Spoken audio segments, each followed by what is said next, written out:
The markets may be red, but I've got good news instead. No, I'm not talking about BS hopium or kangaroos jumping to all-time highs.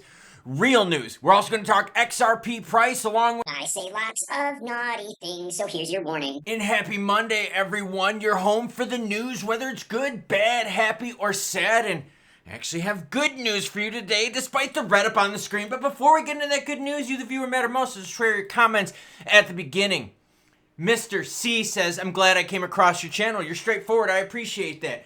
Thank you for all you do. I'm sick of the it's going to happen in 24 hours, etc. BS. Thank you again. That's totally the whole premise of this show. I will have days where I lose a bunch of subs because I bring bad news. I'll have days where I gain a bunch of subs because I bring good news. Ron M, channel member, thank you, channel members, says Zach Rectum said after the last little dip we were going to go straight up. He called it the last shakeout. That's right, it's always the last shakeout too. And oh me, oh my, do I have a gem for you. Are you ready? Now we've got kangaroos, everyone. Yep, if you know what I'm talking about, the kangaroo pump, you can't make this stuff up. Oh, this is from Twitter. Listen to me, XRP pump 1,000% or 2,700% is incoming. Yes. Oh, it's so cringy, isn't it? Oh, Killer Westwolf Gaming says, you being real will explode your channel. Honest news is always better than reach around BS. I appreciate that. And the last one to round us out, Zokilla says, not only do they pump opium, they smile, laugh, and tell you to buy the dips and then offer up a new token pre-sale or exchange link. Dude, that is so true. Melting faces. But I do have good news for you. The good news is not this. You'll see what it is. Bitcoin sitting at 78,268. ETH is 1547. XRP at 186. While BNB is at 551. Doge at 14.6. Shit, everything just sucks right now. Okay, look, that's easy. Easy beginning price talk for you. All right, first things first. Oh, okay, so the Fed's got a little bit of a meeting-a-roni going on here to discuss rates. This is part of the good news. That meeting is 30 days away. You're like, bro, why are you talking about 30 days away? Because if you wait for day zero, you're going to miss the boat. That's why I bring it to you ahead of time. So here's the deal. For the longest time out there, Jerome Powell has said, yo, we can leave rates higher for longer. And it's not just the United States. This affects like the rest of the globe because there's a lot of countries that do exactly what the Fed does. And so Jerome's like, okay, economy's healthy, jobs are healthy, we're doing all right here, we could leave rates for higher. Well, guess what, girlfriend? Trump comes along and says, yo, tariff, right? And so when he says tariff, it rocks what? The stock markets. It rocks the crypto markets. By the way, the stock market is now over 7.5 trillion in loss over 3 trading sessions. 7.5 trillion. That's 3x the entire crypto market. That's nuts. So here we go. So now the stock market goes down. Stock market goes down, companies lose a little bit of money Rona. When money Rona goes down, what do? They slow down hiring. It weakens the economy. The markets aren't performing good. People aren't hiring as much. But bro, if we're going to do the whole tariff thing, we're going to have to build plants in the United States. Yes, and it takes time to do that. It's not like they tomorrow are going to hire people. No. Why? Because you're already starting to see players out there like Vietnam offering a break on the tariffs. And so right now, companies aren't going to spend $1 until they know what's going to happen. So that's going to give you a bigger window to buy. Good nugget number 2. All right, this is going to keep evolving here. And this is why you like this channel. We get a little naughty on here. There might be some dong talk. We might talk jumblies later, but we're going to talk crypto in the Juicy Bit News. Okay, so first things first, rates got a better chance of them coming down. We're sitting now at a 30% chance that we're going to get a rate cut in a month. That's good. That's up from a week ago where we only had a 40% chance. Okay. Then people are out there saying, yo, you give it to your audience raw and straight. I appreciate it. BTC showing signs of recovery above 80,000 mid-US stock market relief. Okay, before I went on here, I went on the Twitterverse DGen world where all these players are like, bro, see, I told you we'd pump up from here. No, we got rejected heavily.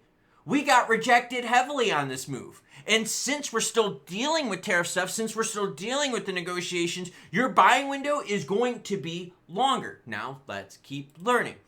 In a significant development, the recent spike of BTC above 80,000 aligns with broader recovery trends witnessed in the US.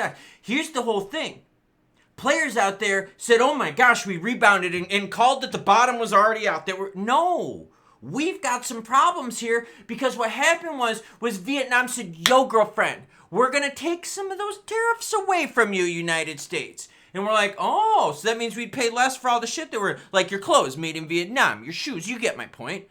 Then all of a sudden, the United States come back and says, no, bitch better have my money.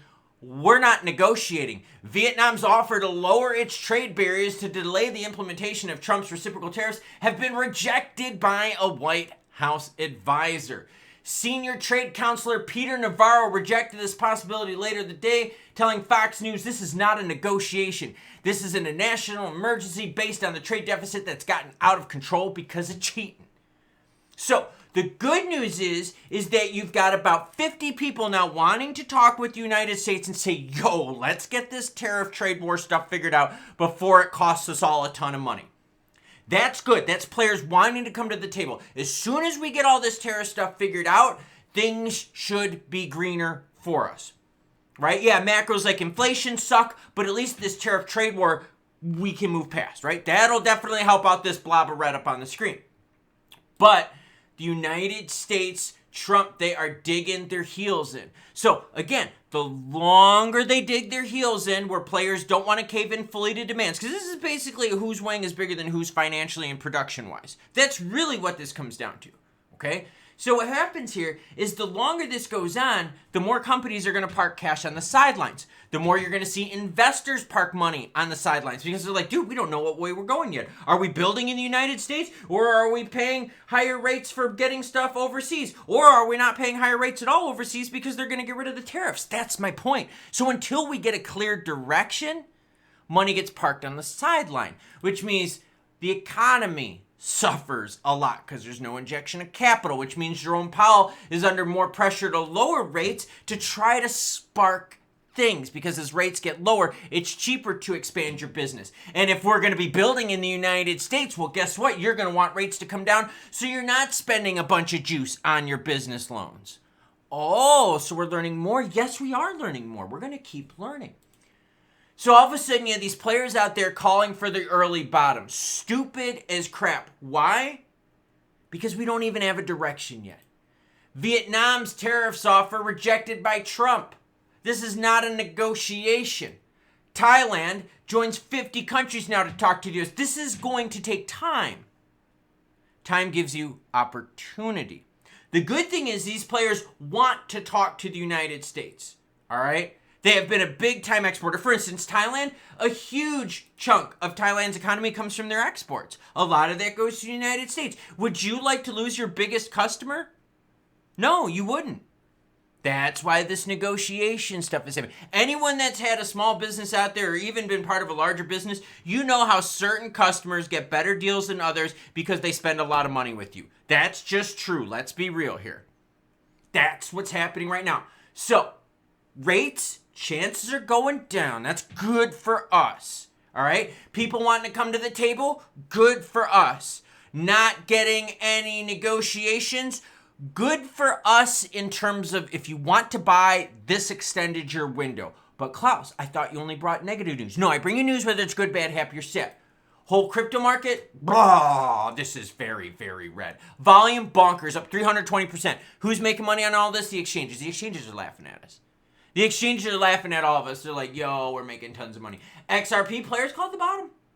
They called the bottom. They called it a bit early because we got rejected right around that $2 mark. Let's go to those candlesticks. We're going to swing it on into the 15-minute realm here. All right, so players called the bottom and said, oh, look, see, we're rebounding back with ferocity. Okay, that got us a low of 161.34.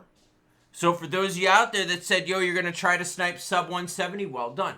We then pumped back lowercase, maybe middle case P if there's a middle case, right? And look where we got rejected, a high of 201.09. Market was like, no, push back down to 186. This is nutso volatility.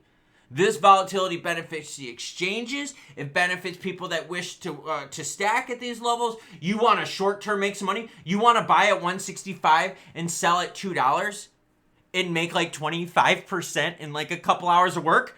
Done, girlfriend. This is the volatility I've been telling you about. I have told everyone out there, I said, look, this isn't going to be about melting faces. This is going to be about extreme volatility and Trump versus macros. And I told you what is going to win. The macros will always win. But now we got to see how long it takes for these players to come to the table and say, yo, we're not going to bend the U.S. over anymore tariff-wise. So until then, we got some time, players.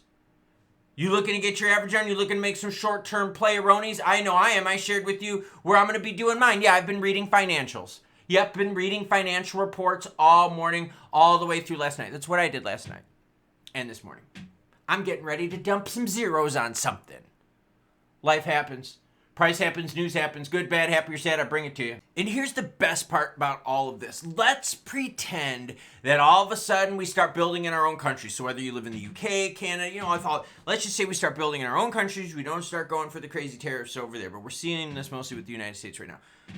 Let's say that happens. Well, then you got to build in the United States. Well, if you got to build those plants, what happens? Oh, that means there's going to be some energy demand, right? Oh, that means there's going to be some construction equipment demand. Oh, that means there's going to be some materials being demanded for that too. Oh, that means there's going to be a labor force in certain sectors. That's the point.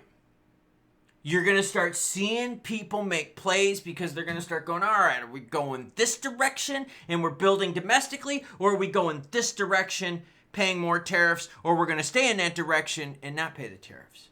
On the other side of it, the players out there are going, okay. Risk assets might not be so risky because once we get through this is really going to put pressure on Jerome Powell and the Fed to lower rates, which means what? Which means risk classes like crypto and growth classes will benefit. Why? Because rates would be coming down. So what is this teaching us? Have money always ready. Always have money ready. I found $1 on the ground, okay? I'm not talking about this kind of money. I'm talking about this with like a bunch of zeros after it. Have money ready because there's going to be opportunities out there. These volatile markets, we're going to have for a while. This trade talk is going to go on for a while. Rates are going to suck for a while. Inflation, suck for a while. Geopolitical tension, suck for a while. And when that happens, all those zeros that you've saved up, then it's time to start playing. And you leave yourself the dry powder for the opportunity, because when those players are out there saying, yo, bro, we already bottomed out. By the way, pre-sale, join my Discord. It costs like $30 a month. When you do all that, right? Girlfriend. That's why you're here for the news. Good, bad, happy, or sad. Choo-choo what? Oh, I'll show you, everyone. Choo-choo. Oh, bitches. Oh.